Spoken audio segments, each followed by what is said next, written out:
están? Bienvenidos a un nuevo capítulo de Cuando el río suena, una iniciativa realizada por el Instituto de Ciencias y Humanidades Alberto Neumann de Valparaíso.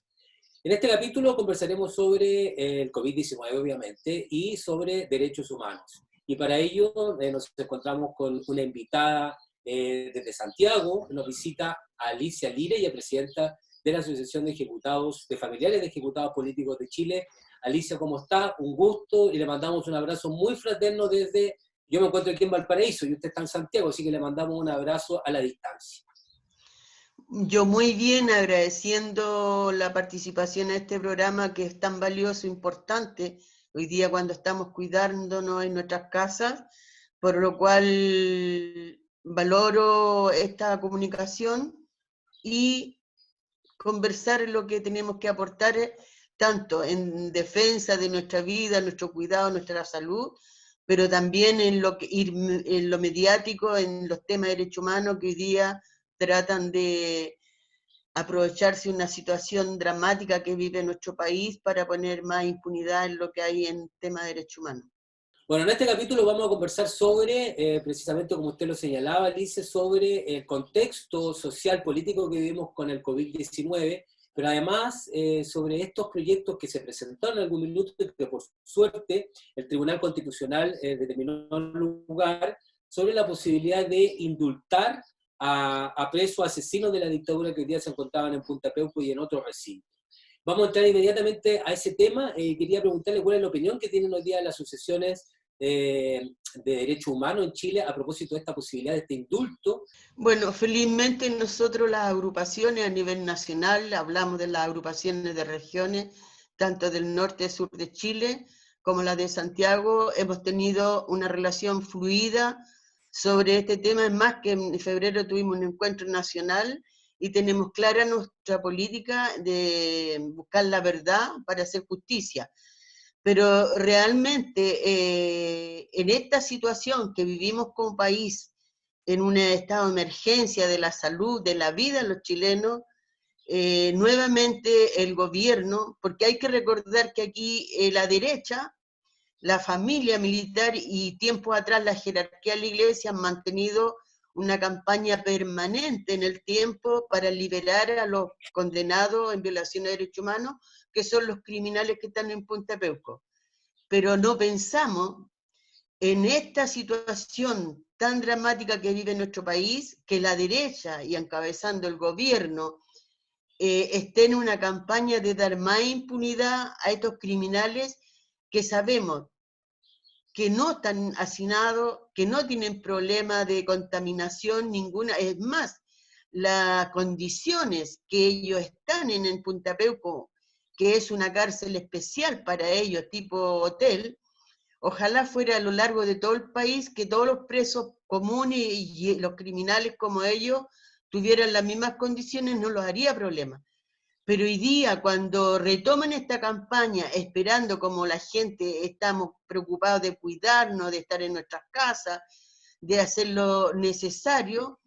se aprovechan de esta situación para buscar los mecanismos. Y como bien decías tú, felizmente el requerimiento que presentó la derecha del Senado ante el Tribunal Constitucional fue no admisible y fue un golpe realmente para ellos rotundo, porque 7 votos contra 3 para nosotros fue muy importante y eso evitó que la derecha de los diputados que iban a presentar nuevamente el requerimiento tuvieron que retirarlo. Pero eso también nos tiene en alerta, porque hay que recordar que en viernes, el 9 de abril, la sala octava de la Corte de Apelaciones dio impunidad a unos criminales que fueron agentes de la DINA, o sea, la maquinaria más terrible de exterminio de chilenos y chilenos, embarazadas, ancianos. Sin embargo, dejaron a 17 víctimas con negación de justicia, que hoy día solamente esperamos el fallo, porque tiene que subir a la Corte Suprema. Esperamos que la Corte Suprema revierta este fallo que va contra todos los convenios y tratados internacionales, ya que realmente por responsabilidad de los gobiernos, y hablo de los 30 años de todos los gobiernos que han permitido que hasta la fecha en los tribunales de justicia los crímenes se voten como crímenes comunes y no como crímenes de lesa humanidad. Sí, precisamente lo que usted dice es como un blanqueamiento de imagen del mundo militar. El mismo presidente Piñera lo señaló abiertamente. Había que hacer un llamado a esta ley humanitaria para liberar a todos los presos mayores, incluyendo los presos de Punta Peuco, haciendo un blanqueamiento de imagen de los asesinos de la dictadura, pero además presentándolos como personas que en demencia senil, con problemas de enfermedades graves, y eso también va calando dentro de la propia comunidad, y hoy día vemos con horror también cuáles son los hacinamientos de las cárceles comunes en Chile. Bueno, primero quiero reseñar que la defensa, la exposición que hicieron los familiares, abogados de derechos humanos, instituciones del Tribunal Constitucional, fueron tan contundentes que demuestra con ello que acá que no son los pobres viejitos que son seniles o que están en terminales, es una campaña que la han mantenido más de 4 años y aún ninguno de esos enfermitos seniles se muere, ni hay una gravedad en ellos, por lo cual es falso, y buscan humanizar a alguien que no son,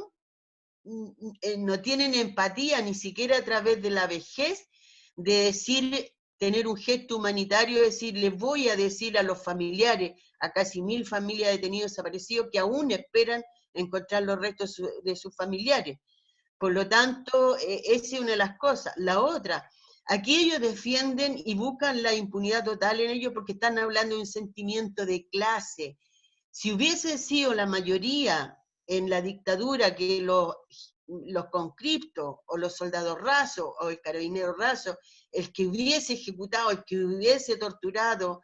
yo les puedo asegurar que jamás habrían hecho una cárcel como Punta Peuco. Por lo cual aquí no es un gesto de humanidad la que ellos buscan para estos pobres viejitos criminales como los representan, sino que es un sentido de solidaridad y clase. Ellos se sienten violentados porque ven que ahí la jerarquía de los militares están presos y a ellos eso les duele porque es su clase, la clase aristocrática, la clase de plata. Por eso ellos han permitido, sobre todo los gobiernos, la concertación de haber blanqueado como Emilio Cheire y a muchos militares, que hoy día los militares, las Fuerzas Armadas, sea autónomas, se mande sola, es porque ellos le permitieron a su clase, aquellas que los salvaron y aquellas que ellos fueron cómplices, y sienten un deber entre ellos de estos pobres hombres dejarlos en libertad. Es lo mismo que hacen. Por ejemplo, hoy día con el coronavirus, cuando un empresario viaja en avioneta a un lugar a comprar marisco, lo encuentran sin ninguna protección, no lo llevan detenido, no es humillado y ninguna de esas cosas. Sin embargo, a un trabajador que Carabinero encontró en la calle sin la protección, la mascarilla, lo detienen, lo golpean y casi lo arrastran. De eso estamos hablando. Aquí en este país, en estos gobiernos, hay un sentido de clase y un menosprecio hacia la gente de pueblo, a la gente trabajadora, y eso se transmite en la impunidad existente durante estos tantos años, que tiene que ver que esos pobres ancianos, seniles, viejitos, que tienen todas las condiciones que no tienen los presos comunes,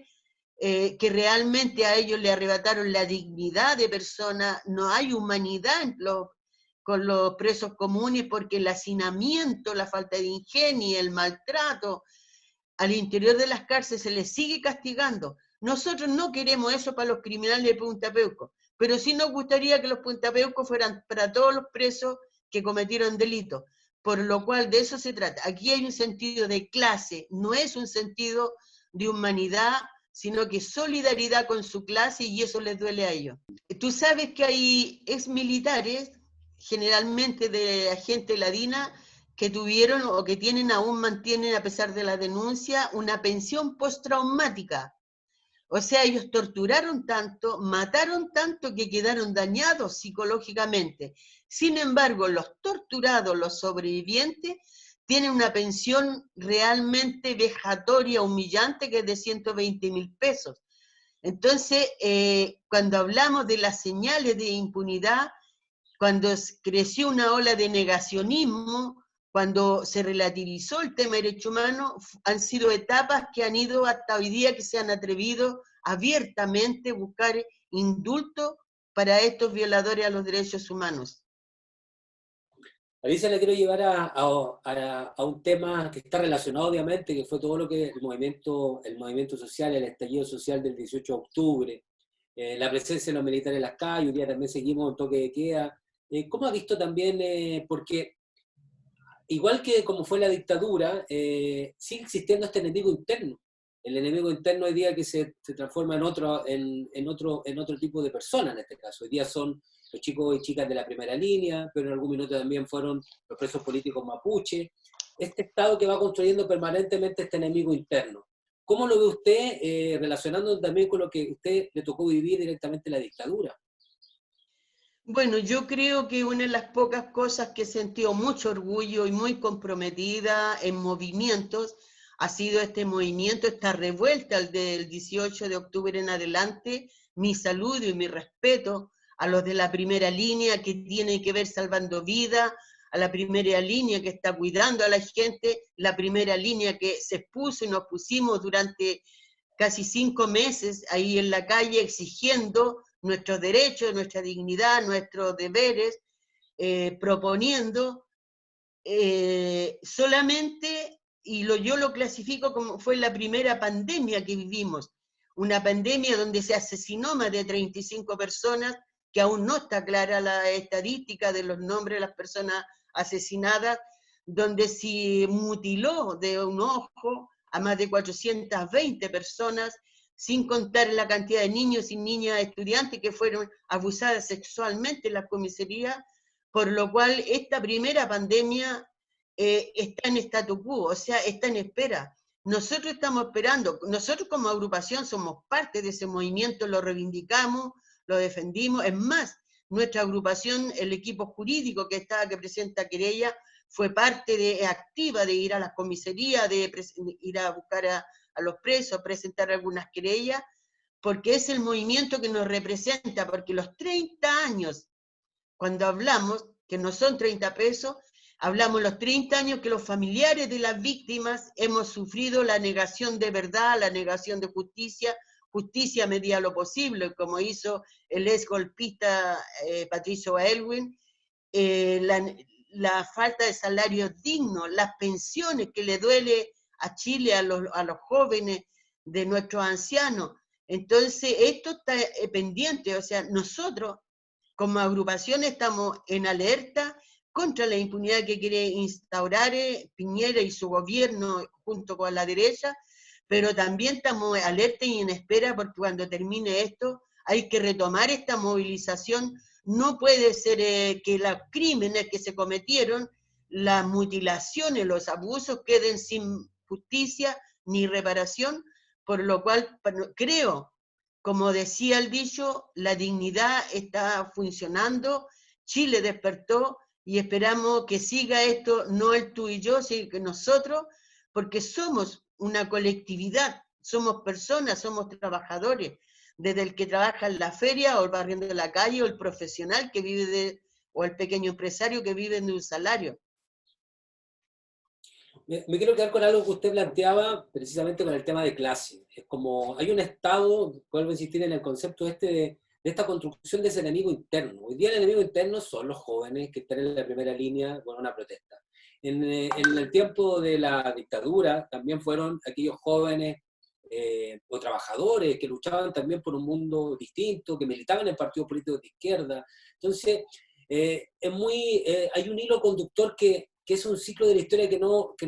que se termina, que se vuelve a repetir, pesa a lo mejor en otra forma, en otro contexto, pero ¿siente usted que la historia chilena no ha podido evolucionar y no ha avanzado en construir un país más igualitario, más justo, donde tal como ejecutaron a su compañero, a su esposo, a Felipe,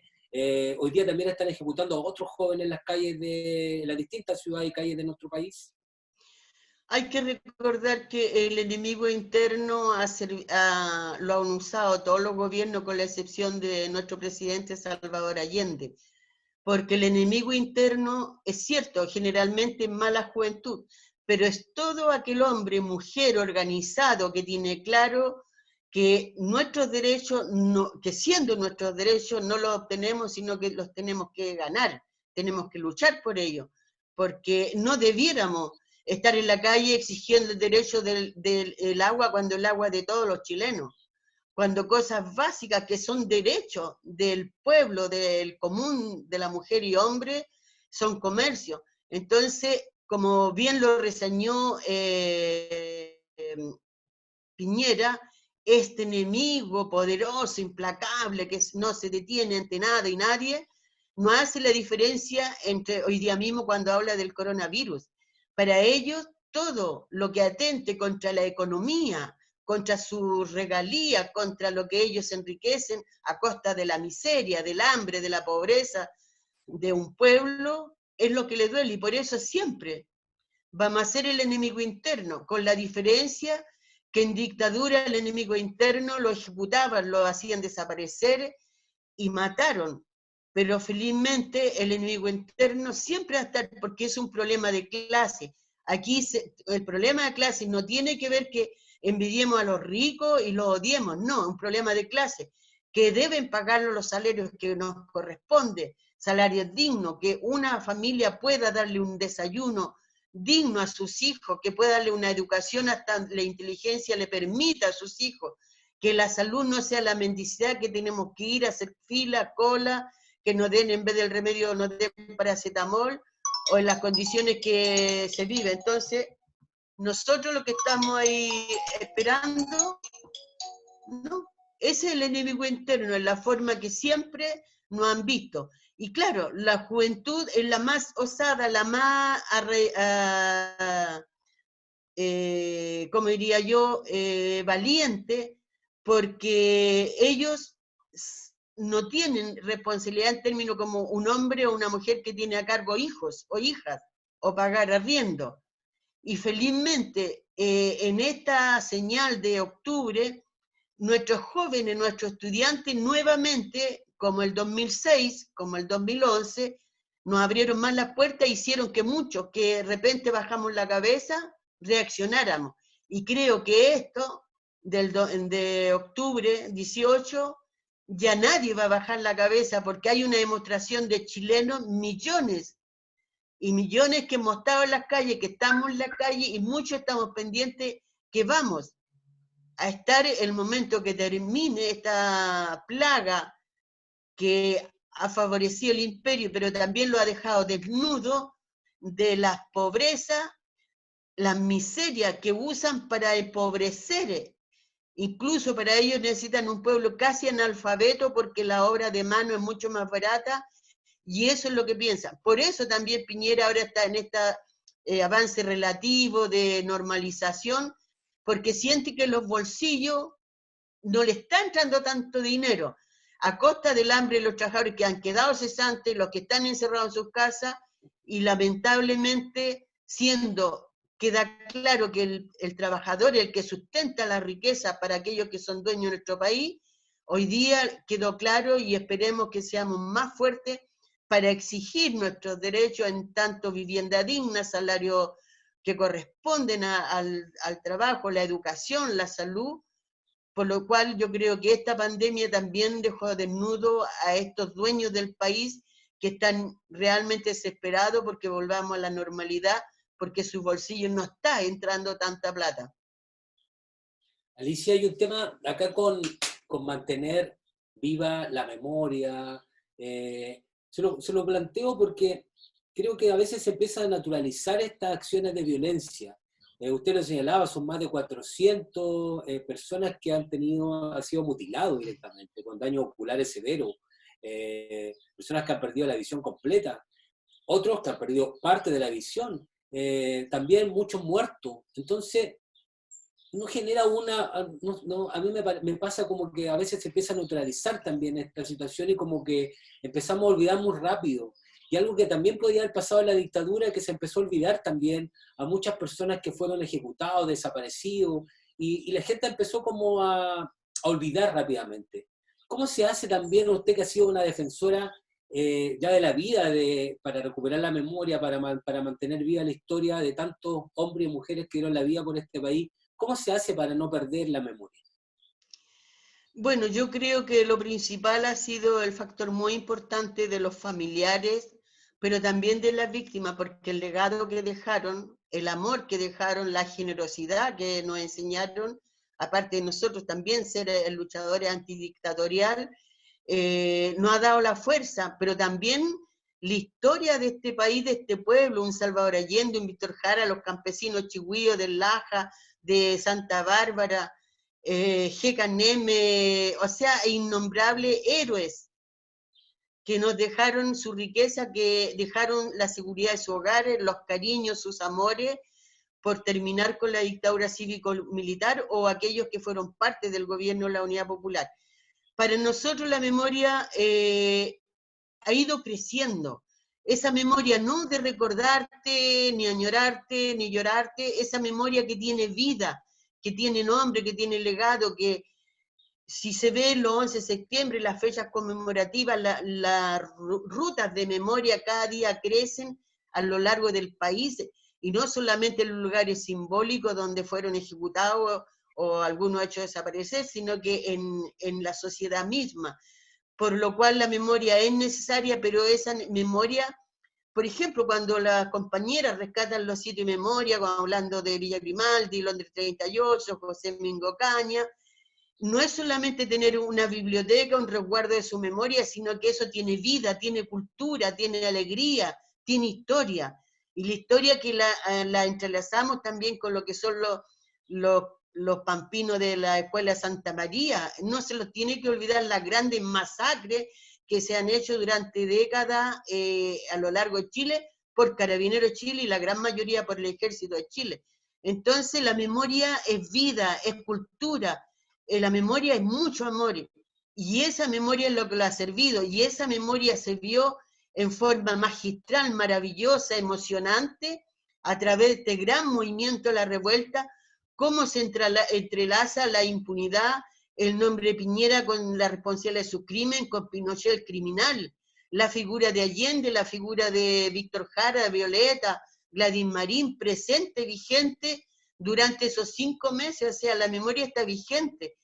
Por eso han tratado de buscar los mecanismos de negación, relativización y ahora buscar indulto, porque saben que cada día la memoria crece, pero esa memoria activa, que los sindicatos ya en nombre de sus dirigentes en las universidades se han entregado títulos de póstumo a aquellos estudiantes de distintas profesiones. Entonces, hay algo que ya es imparable, que es la memoria con vida, con alegría, con cultura y con futuro. Y ese futuro que tiene sobre las bases de igualdad, salarios dignos, el respeto hacia nuestro ser humano, terminar con el consumismo, el individualismo, eso es lo que nos hace grande, la organización y la unidad. Y en eso, como agrupación de familiares ejecutados políticos, y toda la experiencia de las agrupaciones de detenidos desaparecidos, ejecutados políticos de regiones, han estado insertas activamente en las movilizaciones de estos 5 meses. Eso habla memoria activa de lo que aquellos que no están físicamente están siempre presentes. Me parece súper interesante esa reflexión cuando usted dice que la memoria está presente, memoria viva. Para ir terminando un poco la entrevista y esta conversación, me gustaría llevarla ya a algo más. ¿Cómo se está pasando esta pandemia? ¿Cómo se vive esta pandemia? Habiendo vivido tantas emociones juntas con lo que pasó a partir del 18 de octubre, todo lo que va sucediendo también con el transcurso de esta crisis sanitaria. ¿Cómo se vive en estos nuevos tiempos, que son tiempos distintos? No solamente para ustedes, sino que también para las generaciones que vienen. Los niños están confinados en sus casas, aumenta la violencia familiar, la violencia intrafamiliar también en nuestras propias casas, aumenta el hambre. Hoy día ya están apareciendo las ollas comunes, que también son muestras de solidaridad en cada una de las poblaciones más vulnerables de este país, que son muchas además. Esta crisis demuestra de manera concreta y visible la crisis del sistema. ¿Y cómo se enfrenta este escenario que vivimos como país? Bueno, para nosotros primero, la primera pandemia fue muy dura, muy golpeador, porque hay que recordar, aparte de los mutilados, los asesinados, los abusados, estuvimos con los militares en la calle con un toque de queda que realmente fue un golpe atroz, tanto para los familiares y la víctima, pero para toda la sociedad. Después de 17 años, ver tanques en nuestra Alameda, ver carabineros junto con el Ejército de Chile reprimiendo, ver un toque de queda que fue lo más terrible que pudimos haber vivido en nuestros 30 años, por lo cual la pandemia hoy día que vivimos, la vivimos en términos de haber dejado inconcluso esta lucha de la revuelta, pero buscamos la forma de hacer, porque hay una responsabilidad primero que es cuidarnos, cuidar nuestro entorno, nuestros familiares, nuestros vecinos, porque no queremos enfermarnos, porque tenemos muchas cosas que hacer, por lo cual lo que buscamos, al menos yo, teniendo entrevistas como la que estamos teniendo hoy día, una carta donde firmaron cientos de organizaciones nacionales e internacionales, que fui el 7 de abril a dejarla a la moneda, en cuanto contra los indultos, agrupaciones que están haciendo acciones virtualmente. No hemos dejado de funcionar, accionar, porque no podemos ni debemos dejar ningún espacio vacío, sobre todo ante el atentado que hay, porque hoy día no solamente están tratando de instaurar la impunidad total en tema de derechos humanos, pero también hay mucho abuso. Hemos visto cómo han maltratado a la gente en la calle, cómo han arrastrado personas porque no andaban con su mascarilla. El desprecio infinito que tiene la burguesía, los gobiernos hacia el pueblo trabajador, se refleja en sus políticas represivas. Si no recordemos estos más de 30 años contra el pueblo mapuche, o sea, ley antiterrorista, persecución, montaje que han descubierto, pero igual siguen buscando la forma como aniquilarlo, porque en el fondo es más lo que buscan eso, que vivan pero no tengan voz, ni tengan derecho, ni nada. Por lo cual para nosotros, invito a todos, que debemos estar mandando información, tener contacto con las otras agrupaciones, como la tenemos nosotros a nivel nacional, tirar ideas, hacer acciones virtualmente o como se den, pero esto no debe parar, no puede parar, ni queremos parar, porque ese es el momento que bajemos los brazos, realmente la impunidad, la violación de derechos humanos de la dictadura sería realmente peor, y en las violaciones de derechos humanos en democracia, porque hay que recordar, no hay ningún gobierno, ninguno que no haya a través de su gobierno asesinado. Si no, recordemos a Michelle Bachelet, a Nelson Quisillao, un obrero del Salvador del Cobre que fue baleado por carabineros, Rodrigo Cisterna, un trabajador de las forestales que lo mataron de un balazo, por nombrar algunos, porque son miles, son cientos comuneros mapuches, trabajadores y estudiantes que han sido asesinados durante estos 30 años. Bien, estamos conversando con Alicia Lira desde Santiago. Ella es presidenta de la Asociación de Familiares de Ejecutados Políticos. Su compañero Felipe fue secuestrado y ejecutado en septiembre del 86, ¿no? Después del atentado atentado de al Pinochet. verdugo.